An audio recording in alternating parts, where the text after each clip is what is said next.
अस्सलामुअलैकुम।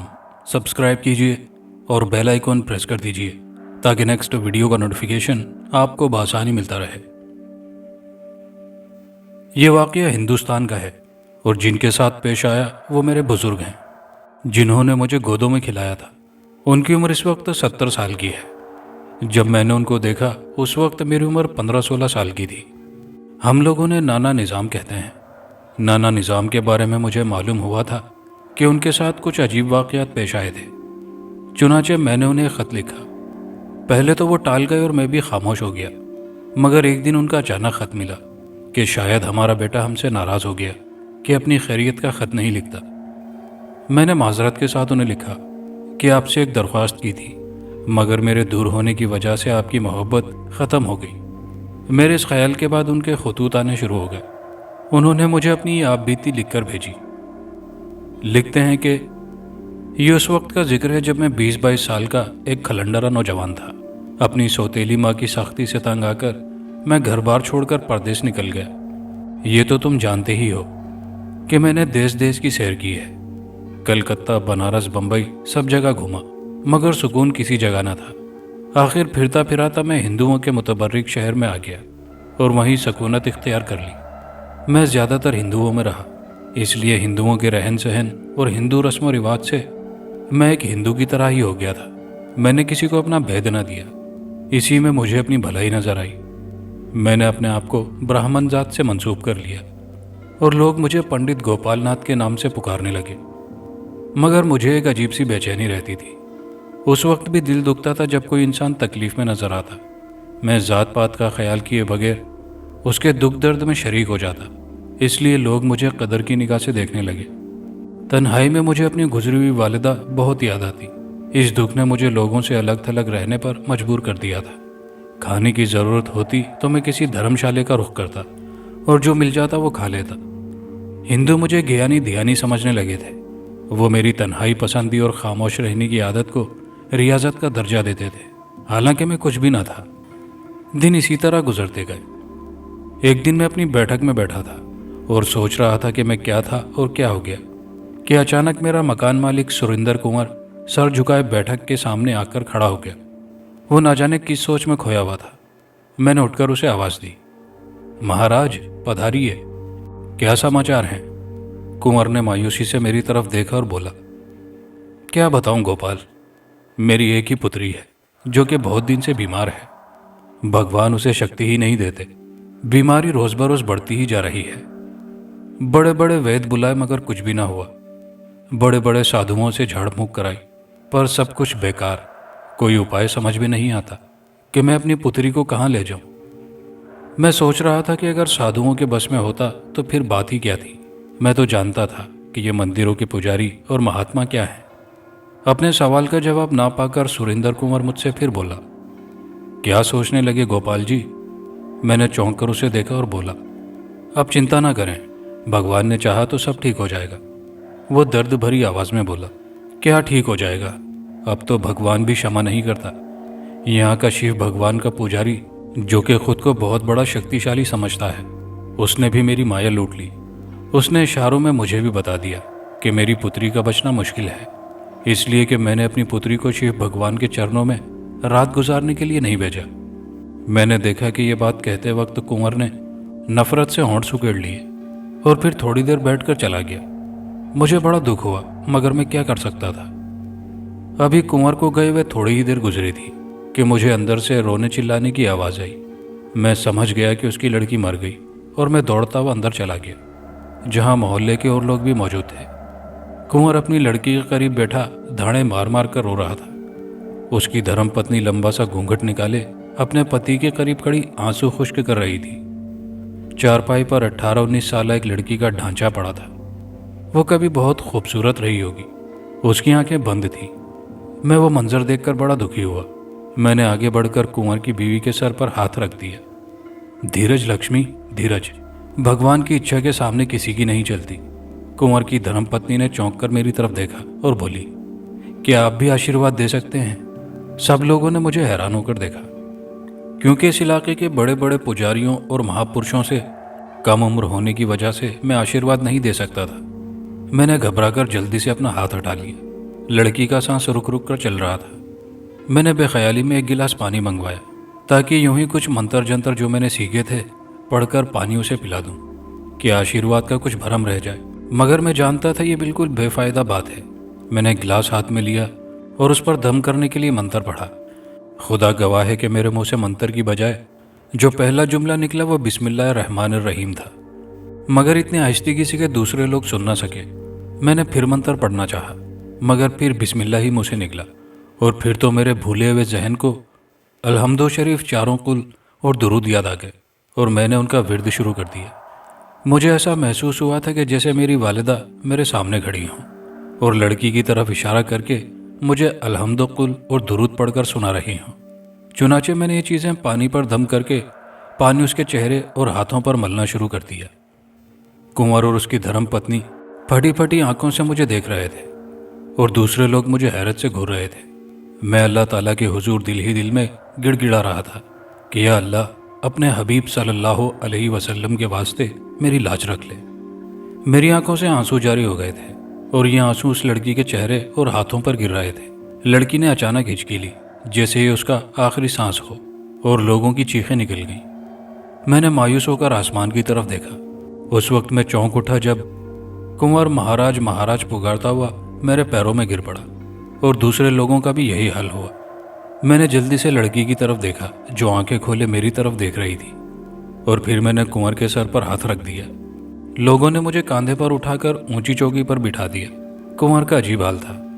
अब वो मुझे गोपाल नहीं कह रहा था बल्कि महाराज कहकर मुखातिब कर रहा था। सब लोग हैरान खड़े मुझे देख रहे थे। कुंवर ने मुझसे बैठक का किराया लेना छोड़ दिया और कहा, महाराज ये आप ही का घर है, जब तक चाहें रहें, बल्कि अब यहाँ से कहीं ना जाएं। उसने बहुत से आदमियों के सामने मुझे 5,000 रुपये देने चाहे, मगर मैंने लेने से इनकार कर दिया। उस दौरान मैं रोज़ाना पानी दम करके लड़की को पिलाता रहा। खुदा की कुदरत के 15-20 दिन में ही लड़की तंदुरुस्त व तवाना हो गई और वो वाकई पूजा के लायक थी, देवियों की तरह हसीन। मेरा नाम अब खास व आम की ज़बान पर था। मेरे पास लोगों का हुजूम रहने लगा। कोई धर्म पत्नी की इच्छा लेकर आता तो कोई औलाद की, और मैं वही सूरतें दम करके देता रहा। अक्सर लोगों को मौजज़ाना तौर पर फैज़ पहुंचा। अब मेरे पास दौलत की कमी न थी, मगर मैं ज़्यादातर पैसा धर्मशालों और गरीब लोगों में तकसीम कर देता। इस दानपन ने मेरा नाम चमका दिया। कुंवर की लड़की चंदन की अजीब कैफियत थी। वो मुझे देखकर खामोश हो जाती जैसे उसने किसी देवता को चलते फिरते देख लिया। मेरे दिल में रफ्ता रफ्ता उसके लिए मोहब्बत पैदा होती गई और फिर ये हालत हुई कि चंदन जब भी आती तो मेरे कदमों में बैठती। खुदा का शुक्र है कि मेरे दिल में कभी कोई शैतानी ख्याल नहीं आया। चंदन की माँ और उसके बाप को उसके आने जाने पर कोई एतराज़ हो ही नहीं सकता था। उन्हें मुझ पर कामिल यकीन था, बल्कि वो तो मुझे ब्रह्मचारी समझते थे कि भला मुझे लड़कियों से क्या गर्ज हो सकती थी।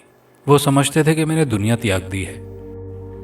एक दिन कुंवर मेरे पास आया और कहा, महाराज।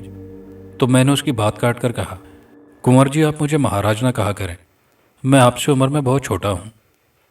वो मुस्कुराया और बोला, ये तो दयालु महाराज की कृपा है। मैं अगरचे आपसे उम्र में बड़ा हूँ, मगर ज्ञान ध्यान में तो आप शिव भगवान के पुजारी से भी बढ़कर हैं। उसने मुझे श्राप दिया था कि मेरी पुत्री कभी सुख ना पा सकेगी, पर दयालु महाराज ने उसे बचा लिया। अब बताइए कि महाराज न कहूँ तो क्या कहूँ। मुझे तो अफसोस इस बात का है कि मैं समय और माया लुटेरों को देता रहा। मुझे मालूम ना था कि मेरे अपने घर में ही ज्ञानी महाराज पधारे हुए हैं। मैंने कहा, कैसा आना हुआ? उसने कहा, महाराज आप जानते हैं कि चंदन अब जवान हो गई है। सोचता हूँ कि कहीं उसका लगन कर दूँ, मगर कोई बर लेकर आता ही नहीं। आप ही कोई उपाय कीजिए। ये सुनकर मुझे एक झटका सा लगा और चंदन की हसीन सूरत मेरी निगाहों में घूम गई। मैंने तहम्मुल से काम लेकर कहा, ऐसी क्या जल्दी है? तुम कोई चिंता ना करो, मैं कोई उपाय करूँगा। हमारे मकान से कुछ फासले पर एक बड़ा मैदान था और उसके किनारे पीपल के दरख्तों के दरमियान शिव भगवान का बहुत बड़ा मंदिर था। उस मंदिर का एक पुजारी इन दिनों बड़ा माना हुआ ज्ञानी समझा जाता था और बहुत शक्ति वाला मशहूर था। बड़े बड़े साधु उसके आगे जाते हुए डरते थे। लोग कहते थे कि उसके गले में भी शिव भगवान की तरह जिंदा सांप लटका रहता है जो सदियों पुराना है। यह भी मशहूर था कि शिव भगवान ने यह सांप अपने सबसे ज़्यादा पूजा करने वाले पुजारी को दिया था कि वो उसकी हिफाजत करता रहे। इस तरह पुश्त दर पुश्त वो सांप उस पुजारी तक पहुंचा जो आजकल शिव भगवान के मंदिर का पुजारी है। मैं उससे अब तक नहीं मिला था।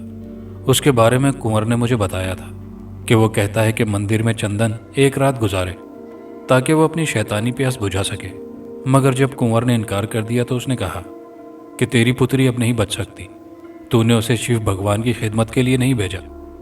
न जाने कितनी ही लड़कियां शिव भगवान की भेंट चढ़कर तबाह हो चुकी थी। मेरा नाम उस पुजारी के कानों में पहुंच चुका था। फिर एक वाकया ये पेश आया कि एक गरीब सुनार बद्रीनाथ जो 7 लड़कियों का बाप था मेरे पास आया और कहा, महाराज, काश मेरा कोई लड़का भी होता। आप भगवान को मेरी इच्छा बता दें। मैंने उसे तसल्ली दी। खुदा का करना ऐसा हुआ कि उसके यहाँ बेटा पैदा हो गया। इस बात की बड़ी शोहरत हुई और लोग मुझे भगवान का अवतार समझने लगे। एक दिन का जिक्र है, बद्रीनाथ शिव मंदिर के सामने से गुजर रहा था। पुजारी ने उसे देखा और अपने पास बुलाया। पूछा, क्या बात है बद्रीनाथ, मैं तुझे आज बहुत खुश देख रहा हूं। बद्रीनाथ ने जवाब दिया, खुश क्यों ना हूं महाराज, मुझे एक बहुत बड़े ज्ञानी महाराज ने बेटा दिया है। महाराज, आपने तो मुझे श्राप भी दिया था कि कभी खुश ना रह सकेगा। यह सुनकर पुजारी के माथे पर बल पड़ गए और वो चिल्लाया, खामोश, अपराधी, तू नहीं जानता कि तू किसके सामने खड़ा है। बद्रीनाथ को फौरन ख्याल आया और उसने पुजारी के आगे हाथ जोड़े और बोला, क्षमा कीजिएगा महाराज, मैं खुशी में पगला गया था। पुजारी ने पूछा, ये ज्ञानी महाराज कौन है, कहाँ से आए हैं?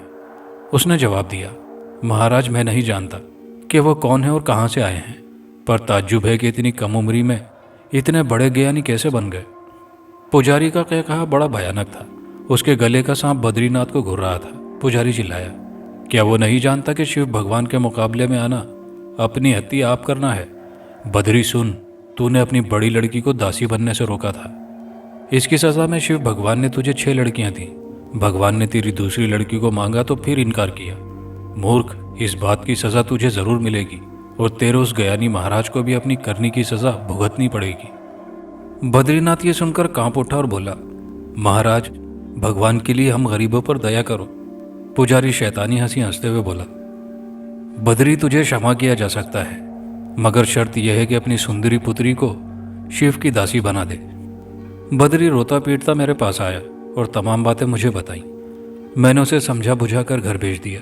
मैं जानता था कि पुजारी को यह बात कैसे गवारा हो सकती थी कि जो दानपन शिव भगवान के चरणों में भेंट चढ़ता था उसका कोई और भी हिस्सेदार बन जाए और जिनको वो बद्दुआ दे वो मेरी दुआ से बामुराद हों। एक दिन मैं चंदन के घर बैठा था। कई लोग मेरा आशीर्वाद लेने के लिए आए हुए थे कि अचानक खड़ाउन की आवाज़ आई तो कुंवर चंदन और दूसरे लोगों ने चौंक कर दरवाजे की तरफ देखा। मैंने देखा कि एक लहीम शहीम काला भजंग आदमी, जिसकी आंखें खून की तरह सुर्ख थीं, गले में काला सांप लटकाए, हाथों में लोहे के मोटे मोटे कड़े पहने और एक हाथ में लोहे का लंबा सा बर्छा लिए सहन में आ खड़ा हुआ। उसके साथ उसी की तरह के 2-3 आदमी और थे। उसे देखकर सब लोग खड़े हो गए। चंदन जल्दी से उठकर मेरे पीछे आ खड़ी हुई। कुंवर लड़खड़ाती हुई आवाज में बोला, पधारिए महाराज, कैसे तकलीफ की? कोई हरकारा भेजकर मुझे बुला लिया होता। उसने पाटदार आवाज में कहा, कुंवर, हम इस घर में खुशियों की चहकार सुन रहे हैं, पर हमें शिव भगवान ने ऐसी कोई खबर न दी थी। बता, ये पंडित गोपाल कौन है जो तेरे घर में विराजमान है? वो अपराधी है जिसने शिव भगवान के काम में दखल दिया है। और फिर अचानक उसकी निगाह मुझ पर पड़ी। मैंने देखा कि उसके सांप ने बल खाकर अपना फन उठाया और अपनी निगाहें मेरी आंखों में गाड़ दी। एक लम्हे के लिए मैंने अपने आप को सहरज़दा होते हुए महसूस किया। अचानक मेरे दिल ने अलहम्दो का विर्द शुरू कर दिया और मुझे एक हल्का सा झटका लगा और होश आ गया। पुजारी की आंखें आग बरसाने लगी। तो ये बात है, पंडित गोपाल नाथ तुम हो? और फिर उसने एक जबरदस्त कहकहा लगाया और फिर चंदन को देखा और लहराती हुई आवाज में बोला, तो चंदन कुमारी, तू भगवान के शराब से बच गई एक अपराधी मूर्ख के कारण। इसका मतलब है कि शिव भगवान की इच्छा कोई चीज ही नहीं।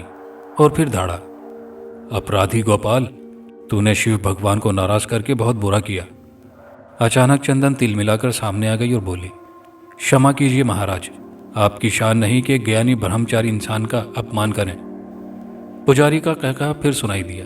जब वो चंदन को देख रहा था तो मैंने उसकी आंखों में शैतानी चमक महसूस की थी। फिर उसने मेरी तरफ घूर कर देखा।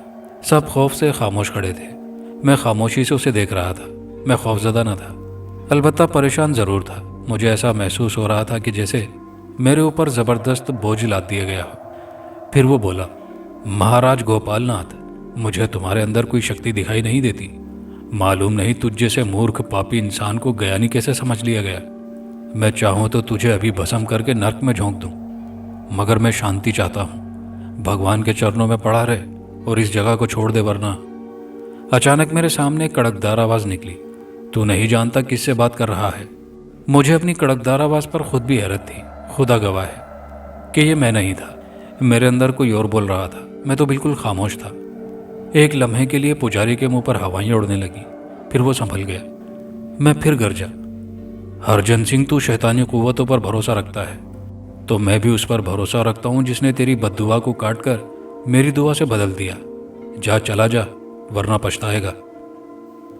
पुजारी का चेहरा मारे गुस्से के सिया पड़ गया और वो गरजा, मूर्ख, तेरी ये मजाल के शिव भगवान के पुजारी का अपमान करे।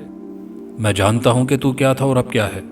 मुझे अचानक एहसास हुआ कि उसने कह दिया कि मैं मुसलमान हूं तो क्या होगा।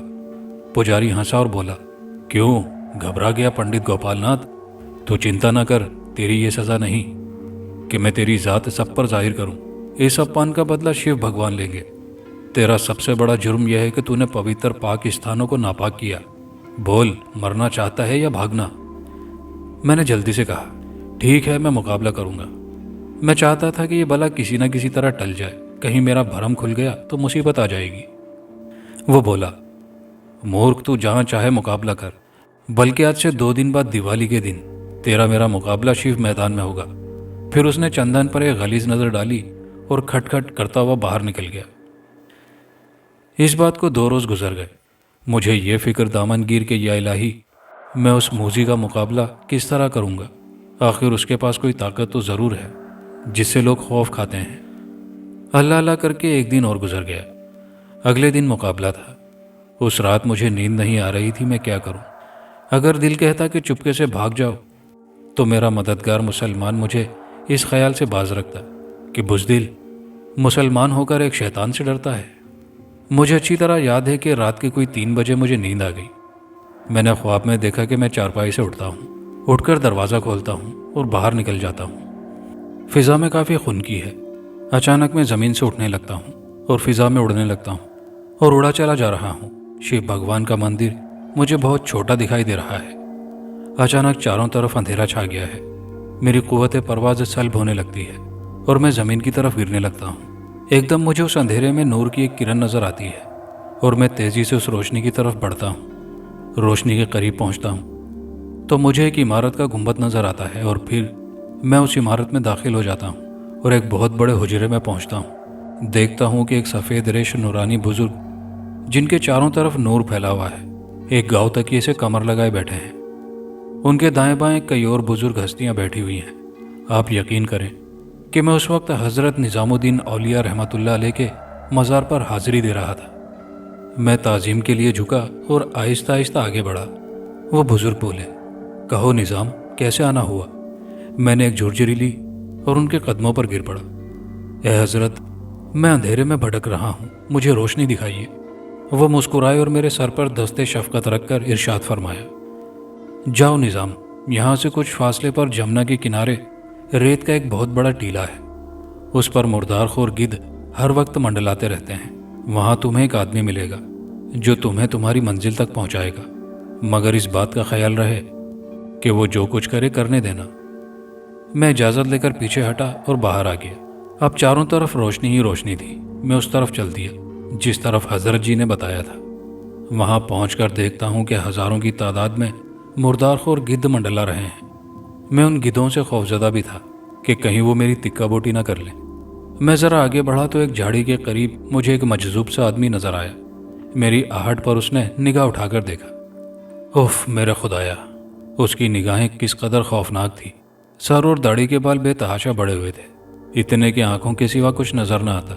हाथों के नाखून लंबे लंबे थे जिनसे वो एक मुर्दारखोर गिद्ध को भंभोड़ रहा था। मुझे बड़ी कराहियत महसूस हो रही थी। मुर्दार गिद्ध से इस कदर ताफुन उठ रहा था कि वहाँ खड़े रहना दूभर था। मुझे देखकर उस शख्स ने कहकहा लगाते हुए कहा, निज़ाम और पंडित गोपालनाथ। मैं हैरतज़दा होकर बेख्तियार बोल उठा, बाबा जी, मुझे माफ़ कर दें, मैं मजबूर था कि आप मुझे अपनी खिदमत का मौका न देंगे। उन्होंने हाथ उठाकर कहा, मैं जानता हूँ बच्चा कि तू क्यों आया है और तुझे किसने भेजा है। बैठ जा, दूर से आया है, थक गया होगा। सुबह का भूला शाम को लौट आए तो उसे भूला नहीं कहते। ले, खाना खा। मैंने खाने पर एक नज़र डाली और दिल कड़ा करके बैठ गया। मेरी हिम्मत नहीं हो रही थी कि मरे हुए गिद्ध की आंतों को खा सकूं, मगर मुझे हजरत जी का इरशाद याद आ गया। बाबा जी ने जो बड़े इत्मीनान से गिद्ध की आंतों को चबा रहे थे कहा, दिल कराहियत कर रहा है ना तेरा? खैर अभी तो वो निगाह नहीं रखता जो देख सकता। उसके बाद उन्होंने अपने पैर मेरी तरफ फैला दिए।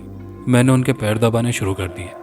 पैरों में जख्म था और जख्मों में कीड़े कुलबुला रहे थे। मुझे घिन महसूस हुई, मगर मैं बर्दाश्त करता रहा। बाबा जी ने अपनी आंखों को बंद कर लिया था। मेरे दबाने से शायद उन्हें आराम महसूस हुआ हो। थोड़ी देर बाद वो बोले, बेटा अब जरा मुझे नहला तो दे। मैंने बाबा जी का चूका उतारा। उनके बदन से बदबू के ऐसे भपके निकले कि मैंने सोचा यहाँ से भाग जाऊं। बदन पर भी वैसे ही जख्म थे। मैं जमुना से पानी ला ला कर नहलाता रहा। मेरे नहलाने से उनके बदन से ऐसी खुशबू फूटी कि फिजा महक उठी। बदन पर एक जख्म भी नजर नहीं आ रहा था। आखिर बाबा जी बोले, बेटा घबराना मत, जा, सब ठीक हो जाएगा। कल दिवाली है। और हाँ, ये खाना भी लेता जा, दूर जाना है। और इस बार गिद्ध की हथेलियां मुझे दे दी। मैंने बाबा को सलाम किया। वो मुस्कुराए और बोले, आंखें बंद कर बच्चा। मैंने आंखें बंद कर ली। फिर खुद ही मेरी आंखें खुल गईं। देखा तो अपने कमरे में था। उस गोश्त और अंतड़ियों को मैंने एक तरफ रख दिया। फिर मैंने देखा कि सुबह हो चुकी है और मैं अपने बिस्तर पर हूँ और देख रहा हूँ कि लोग मंदिर की तरफ जा रहे हैं। मैं बाहर निकला और मैंने ताला डाला और चंदन के घर गया। वो लोग पहले ही तैयार थे। चंदन मेरी तरफ बढ़ी और मेरे माथे पर फतह का तिलक लगा दिया। फिर हम सब मैदान की तरफ गए। मैदान में बहुत लोग जमा थे क्योंकि हमारे मुकाबले की बड़ी शोहरत हो गई थी। बड़े बड़े महापुरुष, साधु, ज्ञानी आए हुए थे। हम मैदान के एक तरफ जाकर खड़े हो गए। लोगों ने मुझे देखा और मैदान के बीच में जाने के लिए जगह छोड़ दी। मेरे मुंह से निकला कि मैं इसी जगह खड़े होकर मुकाबला करूंगा। मैं हैरान था कि ये क्या हो रहा है। एक तरफ तो मैं अपने कमरे में सो रहा था और दूसरी तरफ यहाँ खड़ा हुआ था। थोड़ी ही देर में शंख बजने की आवाज़ आई और शिव भगवान का पुजारी हरजन सिंह बड़े पुरगुरूर अंदाज में निकला। उसने बड़े तकब्बुर से लोगों पर एक निगाह डाली और गरजदार आवाज में बोला, पंडित गोपालनाथ, क्या तू भाग गया? कुंवर और चंदन ने मुझे देखा। उस वक्त मैं हैरत से उछल पड़ा जब मैंने देखा कि एक और निजाम मेरे अंदर से निकला और पुजारी के सामने जाकर दरी पर बैठ गया। पुजारी हकारत से बोला, मूर्ख, तू अपने आप को पंडित कहता है, मगर मैं जानता हूं कि तू कौन है। इससे पहले कि मैं तेरा राज फाश करूं, शिव भगवान के अपमान का बदला लूं, अपराधी पहले तू वार कर। मैं हैरत से गुंग होकर रह गया। या इलाही, ये क्या माजरा है? एक निजाम कमरे में है जो ख्वाब देख रहा है, एक निजाम कुंवर, चंदन और दूसरे लोगों के साथ खड़ा है, और एक निजाम पुजारी के मुकाबिल बैठा है। वो लोग हैरान परेशान मुझे देख रहे थे क्योंकि जो निजाम पुजारी के सामने मौजूद था वो मेरे सिवा किसी और को नजर नहीं आ रहा था। वो तो यही समझ रहे थे कि मैं पुजारी के डर से सामने नहीं जा रहा हूँ। कुंवर भी हक्का बक्का मेरी सूरत देख रहा था। उसने मुझे आहिस्ता से कहा, महाराज, मुकाबले पर जाइए।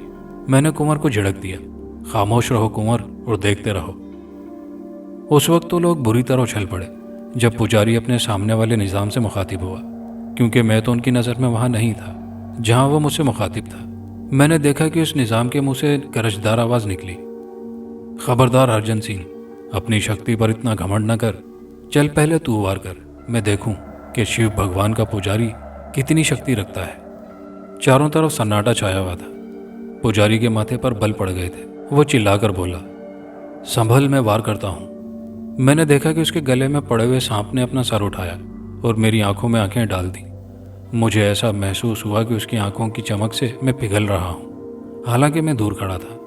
अचानक पुजारी के सामने वाले निजाम ने हाथ से इशारा किया और एक आहिनी दीवार मेरे और पुजारी के दरमियान कायम हो गई, मगर मैं पुजारी को और पुजारी मुझे साफ देख रहे थे। उस दीवार के खड़े होते ही पुजारी के सांप ने अपना सर नीचे लटकाया। पुजारी ने घूरकर अपने मुकाबिल को देखा और बोला, मैं तुझे जलाकर भस्म कर दूंगा मूर्ख। वो निजाम मुस्कुराया। पुजारी और मुश्तइल हो गया और उसने इशारा किया। आग का एक बहुत बड़ा गोला तेजी से मेरी तरफ बढ़ा, लेकिन आहिनी दीवार से टकराकर मुंतशिर हो गया। दूर तक उसकी चिंगारियां गिरती नजर आईं। और एक ज़बरदस्त चीख की आवाज़ मेरे कानों से टकराई। उसने दूसरा हमला किया। मैंने देखा कि एक तवील कामत रीछ मेरी तरफ उछला, मगर दीवार से टकराकर हवा में मौलिक हो गया और फिर उसका एक एक उज़ू चकनाचूर होकर ज़मीन पर गिरने लगा। सबकी आंखें हैरत से फटी हुई थी। सबके जहन में एक ही सवाल घूम रहा था कि वो पुजारी आखिर किससे मुकाबला कर रहा है। पुजारी का सांप अब पुजारी की कमर के पीछे छुपने की कोशिश कर रहा था। गैज़ो गज़ब से पुजारी का मुंह सिया पड़ गया और फिर वो चिल्लाया और उसने कोई मंत्र पढ़ना शुरू किए। देखते ही देखते हवा के एक ज़बरदस्त झोंका चला और उसके साथ ही एक नंग धड़ंग बंदरनुमा इंसान, जिसके बदन पर लंबे लंबे सिया बाल थे, मेरी तरफ झपटा। पुजारी चिल्लाया, इस मूर्ख इंसान का मांस तुझे दान दिया जाता है, जा खुश होकर जुट जा। वो खौफनाक अंदाज में मेरी तरफ झपटा। अचानक मैं क्या देखता हूँ कि जो निज़ाम मुकाबला कर रहा था वो खड़ा हो गया और उसने आगे बढ़कर उस खूनखार राक्षस की गर्दन पकड़ ली। राक्षस ने अपनी गर्दन छुड़ाने के लिए एक ज़बरदस्त झटका दिया और मैं दहशत से उछल पड़ा, क्योंकि उसका झटका मुझे यहाँ तक महसूस हुआ था। अगर कुंवर मुझे सहारा ना देता तो मैं गिर जाता। दूसरे निज़ाम ने उस राक्षस को एक झटके के साथ अपने दोनों हाथों पर ऊपर उठा लिया और धड़ाम से नीचे पटक दिया।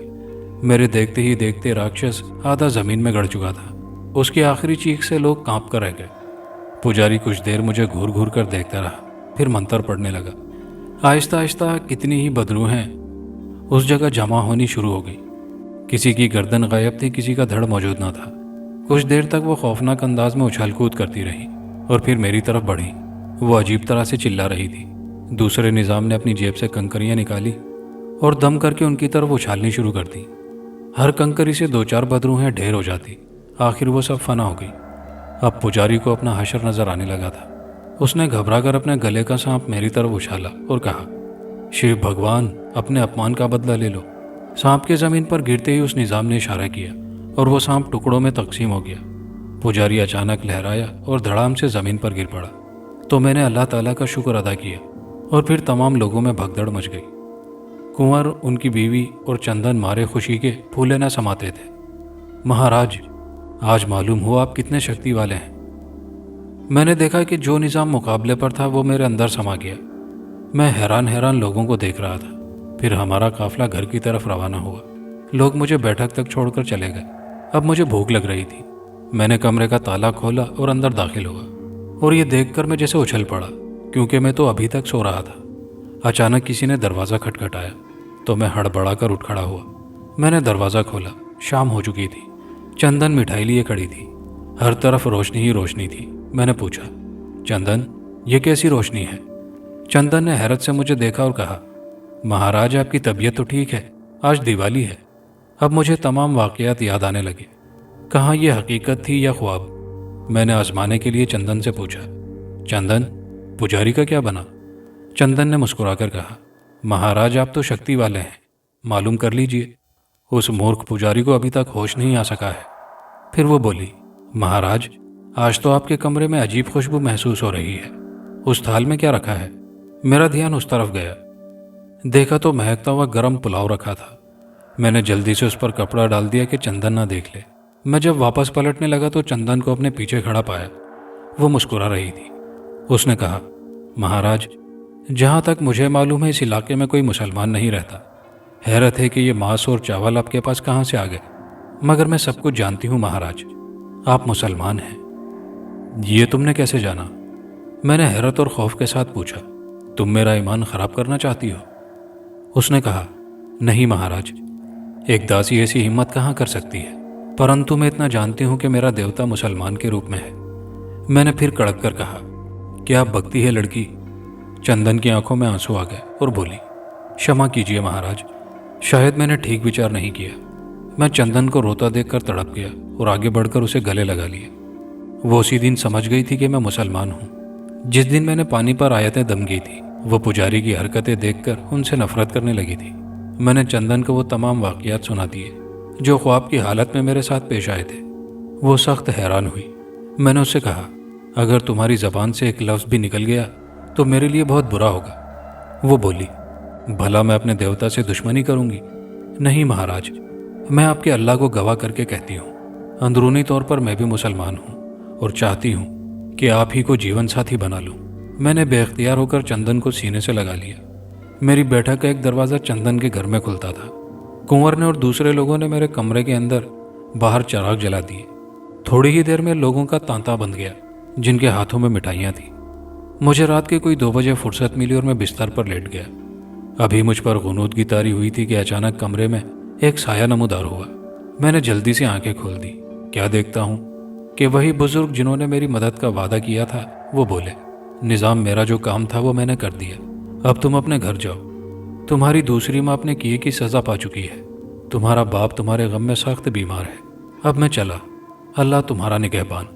और वो एकदम ही गायब हो गए। सुबह को मुझे चंदन ने चौंकाया और बोली, क्या बात है महाराज, आप कुछ परेशान दिखाई दे रहे हैं। मैंने आहिस्ता से कहा, चंदन, मुझे घर वापस जाने का हुक्म मिला है। वो दर्द भरे लहजे में बोली, जो महाराज की इच्छा हो। मैं एक दासी हूँ, भला आप पर मेरा क्या अधिकार हो सकता है। पर इतना ज़रूर कहूँगी कि इस दासी को किस पर छोड़कर जाएंगे। क्या ये दासी यहाँ रहकर अल्लाह रसूल का नाम ले सकती है। अपने खुदा के कारण मुझे अकेला ना छोड़िए महाराज। और फिर वो सिसकियाँ ले लेकर रोने लगी।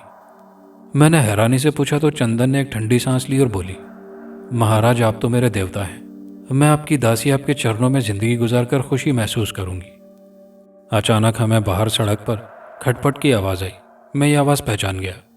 चंदन बोली, महाराज, मालूम होता है वो मूर्ख पुजारी फिर इधर आ रहा है।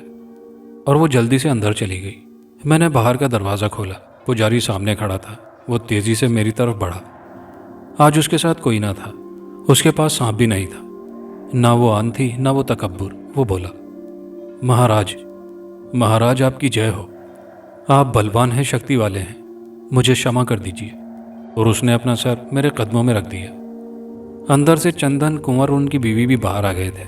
अचानक पुजारी ने चंदन को देखा और गुलूगीर आवाज़ में बोला, लक्ष्मी देवी, मुझे क्षमा कर दीजिए। और फिर वो मेरे कदमों में गिर गया। मैंने उसे उठाया और कहा, हरजन सिंह, मेरी और तुम्हारी कोई दुश्मनी नहीं। जाओ, मैंने तुम्हें माफ़ किया। कुंवर, उसकी पत्नी और चंदन फौरन पुजारी के सामने घर के अंदर चले गए। पुजारी के जाने के बाद दोबारा कुंवर और उसकी बीवी मेरे कमरे में अंदर के दरवाजे से आए। और आते ही कुंवर ने कहा, महाराज, मैं आपकी हकीकत जान चुका हूँ। मैं अपनी पुत्री की ख्वाहिश भी जान चुका हूँ। अब मैं चंदन को आपके हवाले करता हूँ। मैं खुश हूँ कि मेरी बेटी खुश व खुर्रम जिंदगी गुजारेगी। बाद में जो होगा देखा जाएगा। लेकिन मुझे उम्मीद है कि ऐसा कुछ भी नहीं होगा। आप खामोशी से अपने दिल की बात माने। अब हम चलते हैं। फिर दोनों मियाँ बीवी ने झुककर मेरे कदमों को हाथ लगाया और कमरे से निकल गए। और फिर उसी रात को मैं और चंदन खामोशी के साथ वहाँ से रवाना हो गए। अगरचे मेरा ज़मीर मुझे झंझोड़ रहा था कि यह बहुत बुरा हुआ है। मैंने अपने मोहसिनों के जज्बात को ठेस पहुँचाई है। मगर मैं क्या करता। चंदन मुसलमान हो चुकी थी और मुसलमान होने के बाद उसका नाम चांदनी रखा था। अब उसके लिए मुसलमान होकर वहाँ रहना मुमकिन नहीं था। हम पहले ही गाड़ी से सीधे दिल्ली पहुँचे ताकि हज़रत निज़ामुद्दीन के मज़ार पर हाज़िरी दें। वहाँ मैंने उन बुज़ुर्ग को भी तलाश किया, मगर ना तो वो टीला था और ना बुज़ुर्ग का कहीं निशान मिला। आखिरकार हम वतन पहुँचे। मैं आज तक हैरान हूँ, क्या वाकई मेरे साथ ऐसे वाक़यात पेश आए। मगर इसका सबसे बड़ा सबूत खुद चांदनी है। दूसरी मुख्तसर पुरस्रार कहानी। अंधेरे ने हर चीज़ पर कब्जा जमा रखा था। चांद ज़रा देर को नजर आकर गायब हो चुका था। आसमान पर सितारे भी बादलों की चादर ओढ़े हुए थे। खामोशी अपने मखसूस अंदाज में पुरस्रारियत पैदा कर रही थी। सड़क पर दूर तक सन्नाटा किसी फर्ज शनास चौकीदार की मानिंद चौकस खड़ा था। सन्नाटा इस कदर गहरा था कि सड़क पर मुड़ते मेरे पैरों की चाप हथौड़े की ज़रब से मुशाबे लग रही थी। बाज़ औक़ात तो ये चाप मुझे किसी का ताक़ुब महसूस होती थी और फिर फ़ौरन ही एक हल्की सी मुस्कुराहट मेरे लबों का अहाता कर लेती। भला इस वीराने में कौन था जो मेरा ताक़ुब करता। मैंने कब्रिस्तान के गेट के सामने पहुंचकर अपनी बेतरतीब होती सांसों और उथल पुथल होती धड़कनों पर काबू पाया। फिर ज़हनी तौर पर खुद को हर किस्म के हालात के लिए तैयार करते हुए दरवाज़ा खोल दिया। एक ज़बरदस्त चरचराहट खामोशी का सीना चीरती गुजर गई। मैंने एक गहरी सांस लेकर असरनो खुद को तसल्ली दी और अंदर दाखिल हो गया। आसमान पर ठहरे बादल मुंतशिर हो चुके थे और सितारे अपनी मध्यम रोशनी से गहरी तारीकी का मुकाबला कर रहे थे। कब्रिस्तान में हौलनाक खामोशी छाई हुई थी। झींगरों की आवाज़ें इस खामोशी से नबरदाज़मा थी। अंधेरे में कब्रों के कदबे हेवलों की मानी नजर आ रहे थे। अचानक मुझे खौफ महसूस होने लगा। मैंने बेतरतीब होते दिल को संभाला और कब्रों के बीचों बीच चलता हुआ अपनी मतलूबा जगह पर आ पहुंचा। ये एक बहुत पुरानी कब्र थी। बोसीदा कतबे पर मैंने टार्च की रोशनी डालकर मतलूबा कब्र की तस्दीक की। कतबे पे दर्ज था, शहरोज मंसूर, सन 1992। मैंने कुदाल की मदद से मिट्टी हटाई, ताबूत खोला तो उसका खस्ताहाल ढकना अलग हो गया। बदबू का एक ज़बरदस्त भपका मेरे नथनों में घुसा तो मैं बेख्तियार खांस कर रह गया। ताबूत खोलकर मैंने मुर्दा, जो कि अब ढांचे की सूरत इख्तियार कर चुका था, उसे निकाला और कब्र के पास ही ज़मीन पर लिटा दिया। मेरे हाथ उसे छूते हुए मुसलसल लरज रहे थे। अपने गिर्द इसार खींचकर मैंने जाप शुरू किया। थोड़ी ही देर गुजरी थी कि कब्रें फटने लगी। मैं उन कब्रों से मुर्दे निकलते देखकर लरज उठा। ये लोग मरने के बाद भी हमारी जान नहीं छोड़ते और आ जाते हैं हमें सताने। एक कफनपोश बुड़बुड़ाया और बाकी मुर्दों को इशारा किया। इशारा पाते ही वो सब मेरी सिमत लपके। मैं खौफ की हालत में लरज रहा था। वो काफ़ी देर धमकियां देते रहे, ताहम मैं साबित कदम रहा। यहाँ तक कि उन्होंने हर हरबा आजमा लिया, मगर मैं टस से मस न हुआ। फिर वो चले गए। कुछ ही वक्त तो गुजरा था कि हवा में सरसराहट बढ़ने लगी। देखते ही देखते सरसराती हवा ने तूफान का रूप धार लिया। हवाएं चिंगाड़ रही थी। यूं लगता था गोया हजारों बदरूहें मिलकर बैन कर रही हों। मेरा दिल सूखे पत्ते की मानिंद लरज रहा था। हवा की साएं साएं सीधी दिल में उतरती चली जा रही थी। अचानक मेरा दिल उछलकर हलक में आ गया। सांस सीने में अटकने लगी। मुझसे चंद गज के फासले पर एक बरगद का दरख्त था, जिसकी फैली शाखें मेरे सर पर थी। मैंने देखा उसकी जड़ें जमीन से उखड़ रही हैं और वो ज़मीबोस होने को है। उसका झुकाव मेरी जानिब था। मेरे लाशऊर में हर इंसान की तरह जिंदा रहने की ख्वाहिश बेदार हुई और मैं उठ खड़ा हुआ। दरख्त तेजी से मेरी जानिब झुकता चला आ रहा था। मैं एक कदम भाग निकला। ये बिल्कुल एक इस्तरारी हरकत थी। मैं तेजी से कब्रें फलांगता भागा चला जा रहा था। अपने ध्यान में मैंने ये भी ना देखा कि तूफान का नामो निशान भी नहीं। अचानक मेरे कदम मुंजमद हो गए। मेरी निगाहों के ऐन सामने एक नौउम्र लड़की खड़ी थी। अंधेरे में उसकी शक्लो सूरत तो वाज़ेह नहीं थी, मगर मुख्तसर लिबास में उसके दिलकश जिस्म के नशेबो फराज अयां थे। मेरे हाथ बेख्तियार ट्राउज़र की जेब में रिंग गया। उसने दावत देने वाले अंदाज में अपने सिडोल बाजू गिरा दी। उसका होशरुबा वजूद मुझे क्या, किसी भी जाहिद को डगमगाने पर मजबूर कर सकता था। उसने मेरी जानिब पेशकदमी की तो मैं भी खुद पर काबू न रख पाया। वो मेरे सीने से आ लगी। उसका खुशबूदार जिस्म सांसों को महकाए दे रहा था। उसका लम्स मेरे जिस्म में सनसनाहट दौड़ा रहा था। उसकी ठोड़ी मेरे बाएं कंधे पर टिकी हुई थी और उसके बाजू मेरे गिर्द हायल थे। मेरा बायां हाथ उसके दाएं बाजू के नीचे से होता हुआ उसकी लचीली उरियां चिकनी कमर पर रिंग रहा था और दायां हाथ उसके खुशबूदार बालों से खेल रहा था। उसके सर ने खफीफ सी हरकत की और वो मेरी ठोड़ी के नीचे अपनी नाक रगड़ने लगी। उसकी गर्म सांसें मेरी गर्दन से टकरा रही थी। उसका सनसनीखेज लम्स मेरे जज्बात में हीजान बर्पा किए दे रहा था। मेरा दायां हाथ उसके बालों से रिंगता हुआ उसकी गर्दन के पिछले हिस्से को सहलाने लगा। अचानक मेरी गर्दन में दो सुइयां सी चुभ गई। एन उसी लम्हे मेरे दाएं हाथ ने बर्क रफ्तारी से हरकत की और चाकू उसकी मुलायम जिल्द में धंसता चला गया। वो बुरी तरह मछली और तड़प कर मेरी गिरफ्त से निकली। मेरे लबों पर फातिहाना मुस्कुराहट खेलने लगी। तुमने मुझे जख्मी किया है, इसका नतीजा तुम्हें भुगतना होगा। उसकी आवाज़ में जख्मी दरिंदे की सी उराहट थी। उसका हेवला फिजा में मादूम हुआ तो मैं भी सर झटक कर घर की जानिब चल दिया। दिल ही दिल में खुद को दाद देना ना भूला था।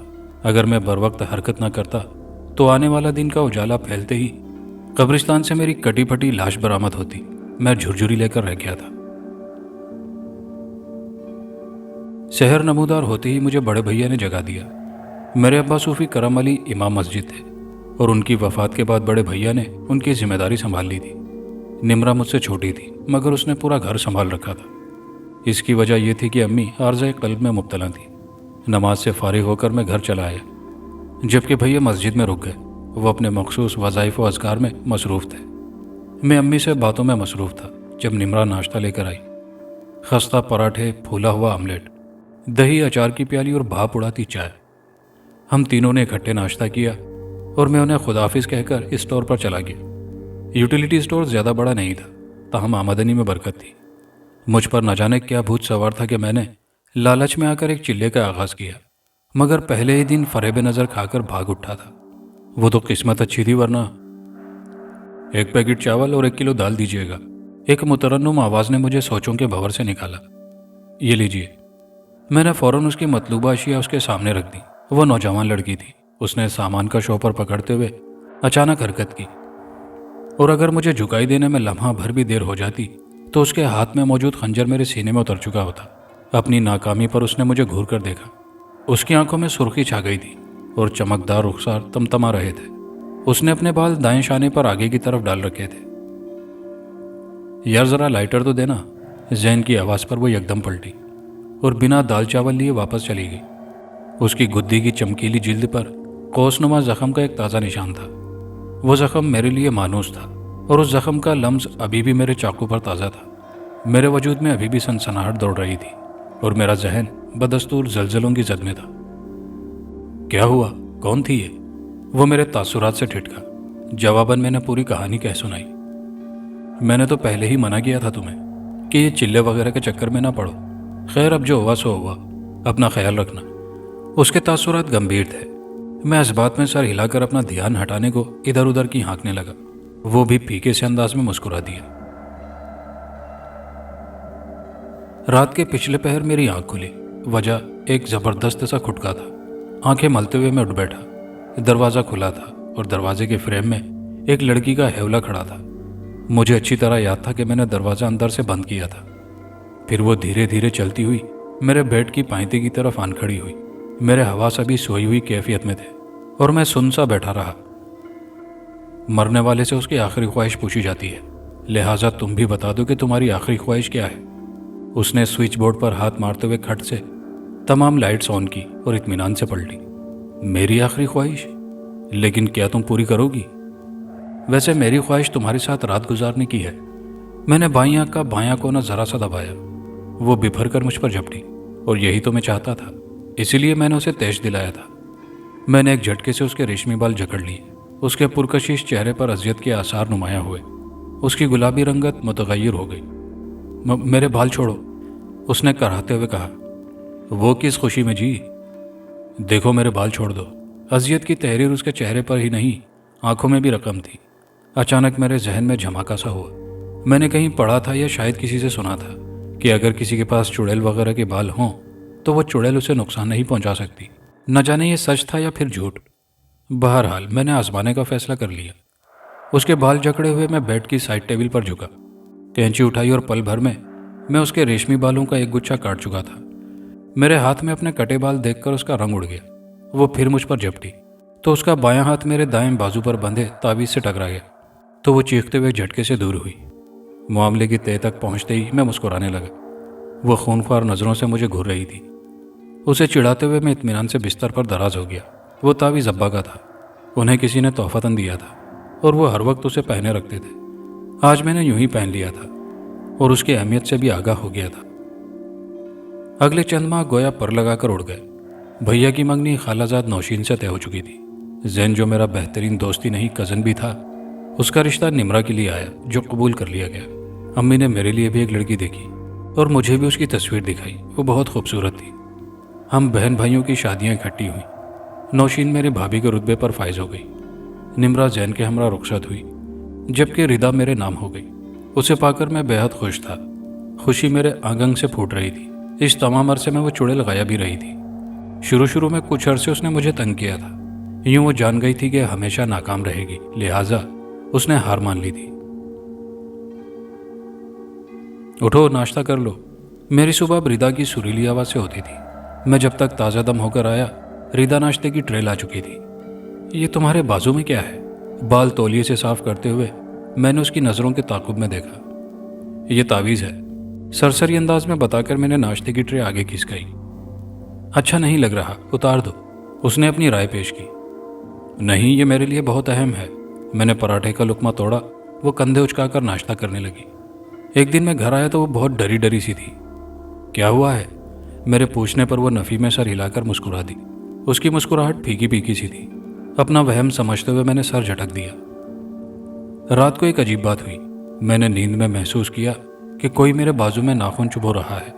मैं हड़बड़ा कर उठा तो देखा कि एक साया था जो चश्मे ज़दन में गायब हो गया। मैंने रिदा की जानिब देखा तो वो बेखबर सो रही थी। आने वाले दिनों में फिर अजीब व गरीब वाक़यात का सिलसिला शुरू हो गया। बेशतर वाक़यात रिदा के साथ पेश आते थे। वो मुझे रोते हुए सुनाती थी। वो सहमी सहमी सी रहने लगी। क्या बात है रिदा, इतनी खामोश क्यों रहने लगी हो? तो और क्या करूं? पता है उस चुड़ैल ने क्या कहा है? उसने कहा है कि अगर आपने तावीज़ ना उतारा तो वो हम सबको मार देगी। मैं मुतवहशता हो गया। ताहम मैंने रिदा को तसल्ली दी और किसी आमिल से रुजू करने के बारे में सोचा, मगर इसकी नौबत यूं ना आ सकी कि अगले रोज़ वालिदा का इंतकाल हो गया। उनका बिस्तर लहूलहान हो रहा था। मैं गम से निठाल हो गया। लेकिन उससे अगले रोज़ नौशीन भाभी और बड़े भैया की लाशें देखकर मैं पागल सा हो गया। मैं छत पर खड़ा चांद को घूर रहा था जब अचानक वो चली आई। तुम्हें तो मैं तावीज़ की वजह से नहीं मार सकती, मगर तुम्हारे प्यारे तो मर सकते हैं ना। क्या चाहती हो तुम? जान क्यों नहीं छोड़ देती मेरी? मैं जैसे चिल्लाया।